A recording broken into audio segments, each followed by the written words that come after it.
Namaste to all of you. Those of you who are already accustomed to Indic Academy conferences might know, but for others, let me just give a brief introduction of what Indica does.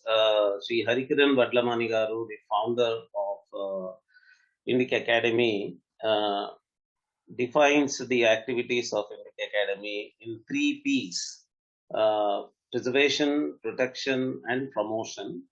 Preservation has got to do with the preservation of existing cultural traditions in the form of Gurukula teaching of Shastras or Vakya Prasadas or Veda recitations or Paurahitya or folk cultural forms, folk art forms, or any tribal culture or tribal art forms of all kinds, tribal ritual practices or rural ritual practices, whatever is under the gamut of Hindu cultural traditions, to continue them, to give grants and help in continuing these comes under preservation.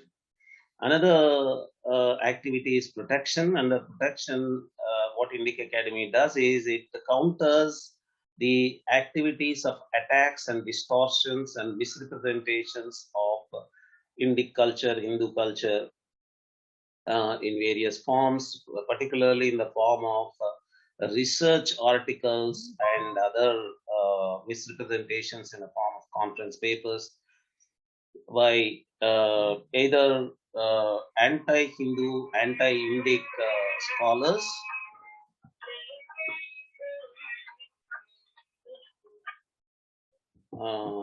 anti-Hindu or anti-Indic scholars, or they could be Western scholars. It need not necessarily be only Western scholars, but even if they are Indian scholars, they could be Hindu-phobic and anti-Indic scholars. So countering their activities comes under what we call protection. The other activity is entrepreneurial, mostly promoting Indian cultural forms, Indian Shastric forms, Indian knowledge areas, Indian skill areas, particularly Hindu skill areas. Hindu skill areas are protected, promoted in the form of actually productizing. What we actually do is we encourage productizing anything, including knowledge forms. Actually, I request the scholars attending the conference also to think of how to productize the cultural forms or knowledge forms or skill forms. And if there is a productization, Indic Academy participates in promoting that using its huge network across the globe. Indic Academy has its chapters all over the world in different countries. There are scholars and activists and volunteers working under the auspicious of Indic Academy. So this big network will definitely come to use for the promotion of whatever you productize. And Indic Academy has a publication wing also, Indica Publications. You may propose your publications for Indic Academy publications also. And particularly the core of Indic Academy, we call it a non-traditional university for traditional teaching. This activity of non-traditional university for traditional teaching comprises of curriculum design, new curriculums being created, teaching them at various universities. We establish centers at various universities for teaching, for creating new syllabuses, new course programs, and new activities and other things. And also these activities, including this one, they are also part of this academic activity of the university type activity that Indic Academy wants to take up. That activity includes conducting workshops, conducting. We have another platform called Indica Courses, under which we conduct courses on various topics. And we have Indica Yoga, Indica Moksha, Indica Soft Power Center, and various other units of us, which are engaged in all these different activities. And under Indic Academy proper, the core of Indic Academy, we conduct these workshops, courses, and the conferences are part of Indic Academy's core academic activity. Till now, we conducted around 20 conferences, starting from the conference on Vedic mindfulness. Mindfulness as a meditational practice has become very popular now all over the world, but it has been attributed either to Kabat-Zinn, the American doctor who popularized it, or he attributed secretly or overtly to Buddhism. So it was considered to be a Buddhist practice. So this Vedic mindfulness conference was intending to show the Vedic origins of mindfulness. In the same way, we went on conducting conferences on Hindu art, architecture, and artisans, and Hindu aesthetics, and in Puranas, knowledge systems inside Puranas, and various different topics. Recently, we conducted a conference on Hindu ethics, law, and justice. It's a conference on jurisprudence, and there were several conferences on Western Buddhism, meditation, Hindu meditation practices, and other aspects also.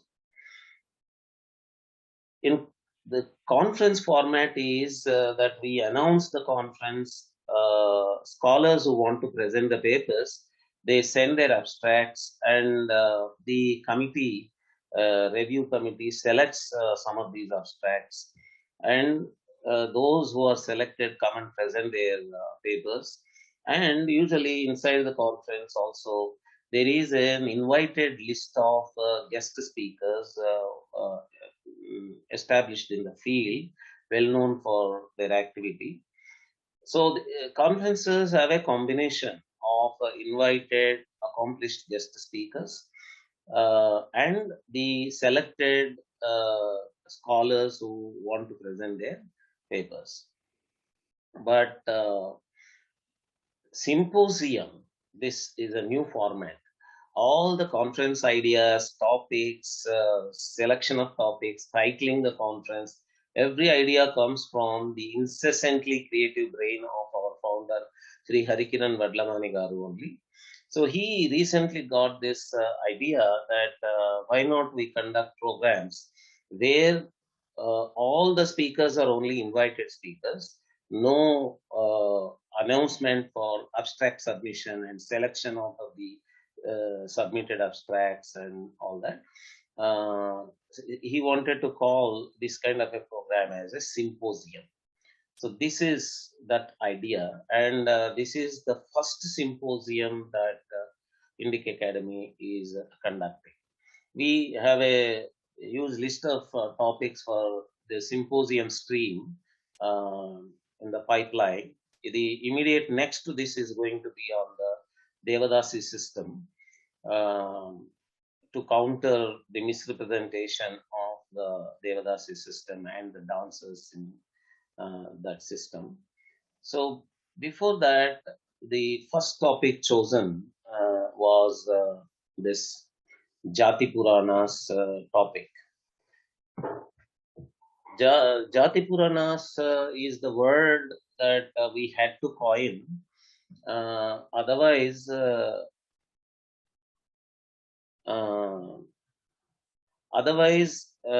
originally, when I was discussing with Harikiran Garu about this topic, when he came to know through me that such a topic exists, I was mentioning the Telugu name Kulapuranalu. Today, among the speakers, we have three Telugu speaking speakers. Uh, all the three of us use the word Kula Puranamu because caste, what is in English parlance called caste, is called Kulamu in Telugu and Kula Kulavu in Kannada also. We have two Kannada speakers today, M.N. Venkatesha and Chaitra Garu. So these words, Kulamu Kula, are paralleled by the word Jati or Jat in Hindi. We wanted to use an Indian word, either Kulamu Kula or Jat Jati or some word like that. The reason is nowadays there is a huge discussion about the idea of caste. Caste has two meaning connotations in it. One is the etymological one.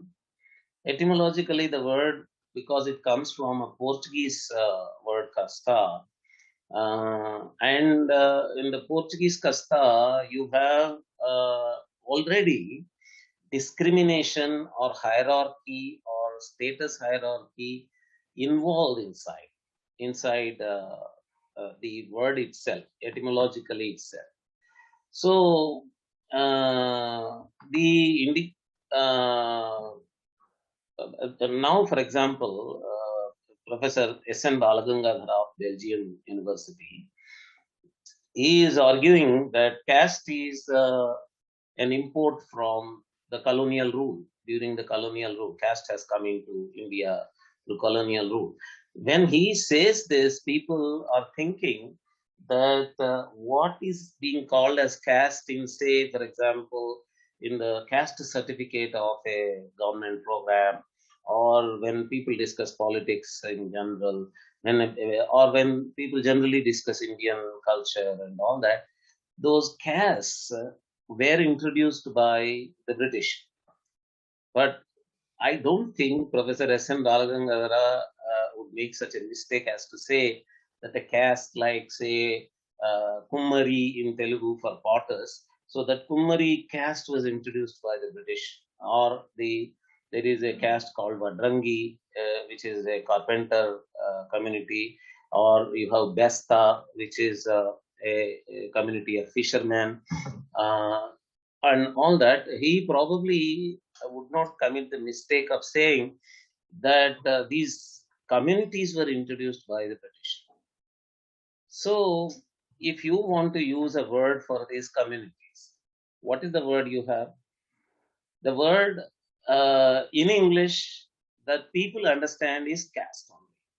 So, let us remember that caste as a neutral word, a word that indicates hereditary occupational groups. Because of being hereditary occupational groups, which are intended to be groups for professional skill acquisition in that hereditary traditional occupation, these groups have been endogamous uh, by nature. So these endogamous hereditary occupational groups as caste is a neutral word. There is no hierarchy, there is no status hierarchy or discrimination involved in the definition of the word, in the meaning of the word. Whereas the Portuguese casta, by definition, has discrimination and hierarchy, status hierarchy involved in it. So the if we make this difference, if we are judicious in using the word caste in two different senses, in a neutral sense of describing a hereditary occupational group which is endogamous, meant for skill acquisition at home from family training in the skill, uh, from or knowledge system or whatever, uh, and a group of people for whom it is a right come duty. All occupations, hereditary occupations, are reserved for that group as a right come duty of that group only. If that is what we are talking about, then caste should not be a problem. But we thought, in any case, it would be convenient not to use that English word. Let us use the Indian word. Then we thought, which word should be used? Then we thought the Hindi word Jat or Jati probably has its Sanskrit connection also.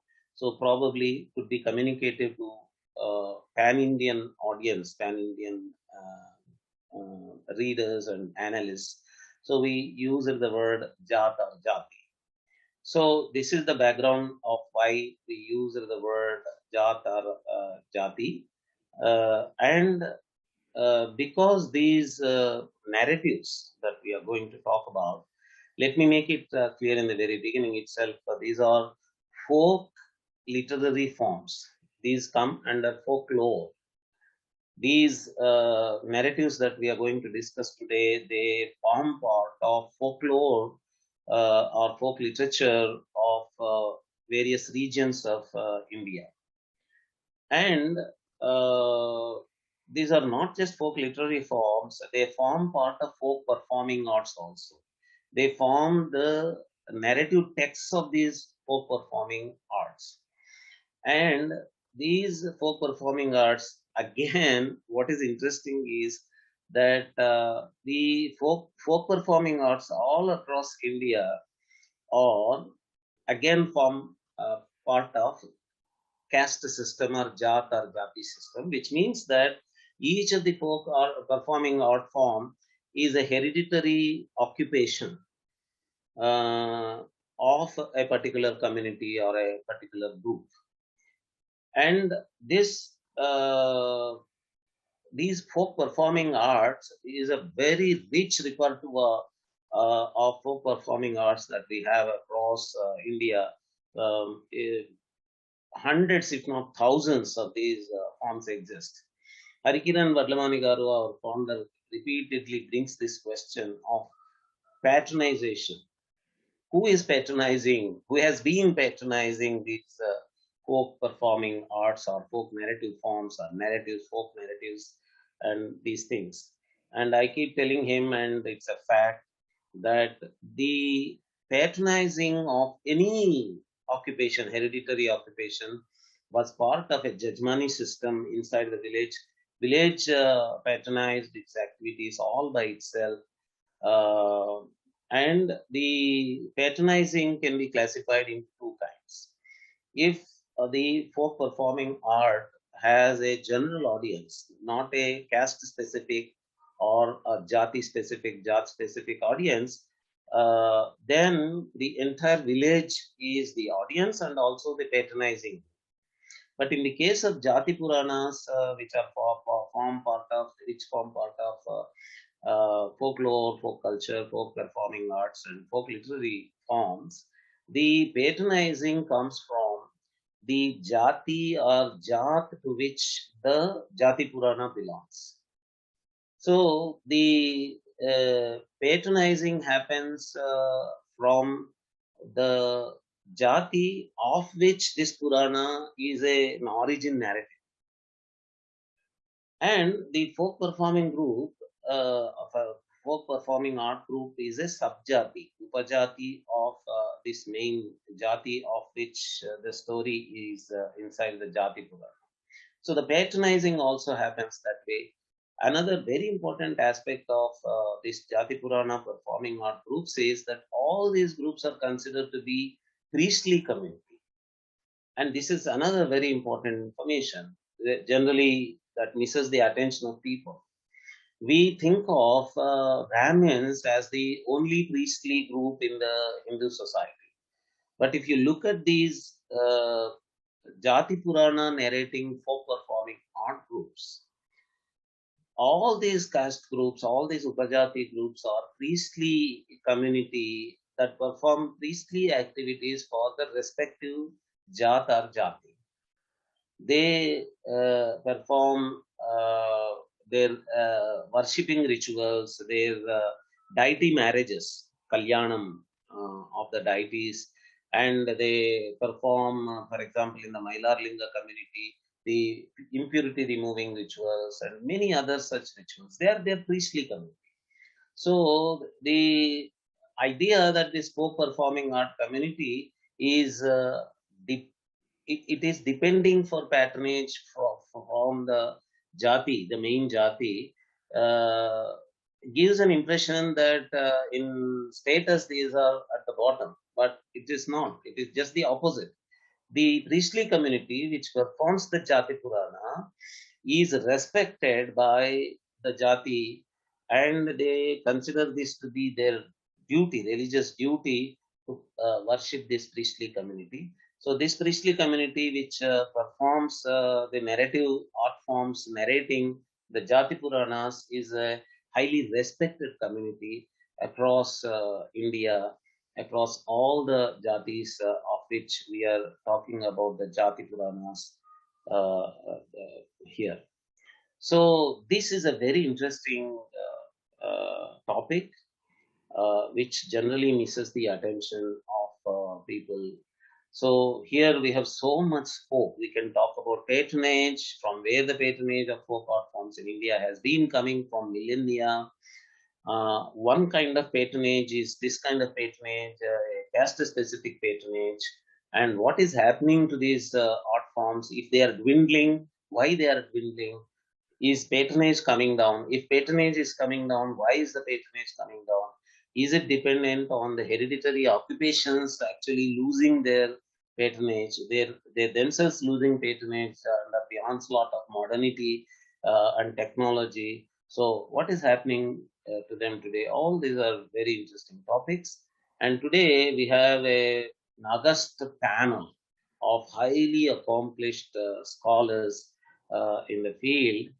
uh, uh, I request Professor Subhachari Garu to switch on his video.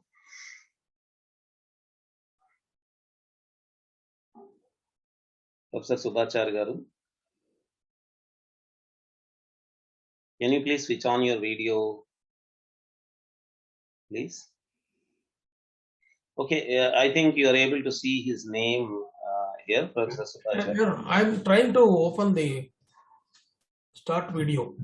Oh, okay. You cannot start. It says that you cannot start your video because the host has stopped it. Oh, Koti Garu or Srinivas Garu, please. Sir, can you please try now, sir? Yeah. Yes, now Yes. it is on. So, this is Professor Subhachari Garu. We have to give all the credit to him for being one of the pioneers in taking up this topic, Jati Puranas, for his PhD. His PhD covers not just Jati Puranas, but also the social system of the uh, patronage from the Jati to the Upajati. In his Telugu dissertation, he called that system as Ashrita Vyavastha, and he submitted his PhD on this system, and he covered a huge number of Jati Puranas. He did extensive field work across the Telugu region, which was undivided at that time, not divided into two states at that time. So he traveled across the Telugu regions to cover this topic. And we have Professor M.N. Venkatesha. Please, can you switch on your video, sir?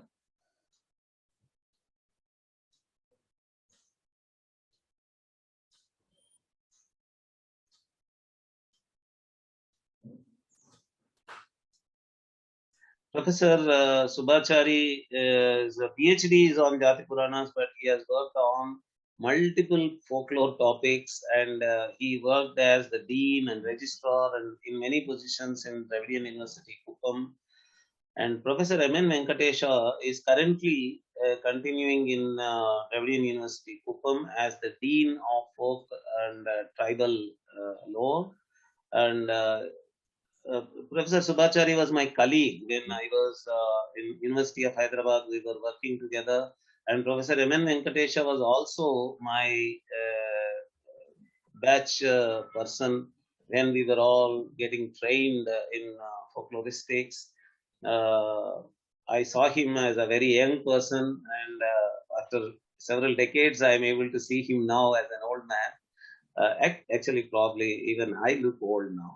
So we were all of the same batch, and we have been working for decades through field work on folklore and folk literature topics. Professor M. N. Venkatesha specializes in the shepherd community of Karnataka, which is in Karnataka called Purba community, and their deity, caste deity, is Mailara Linga or Mallanna.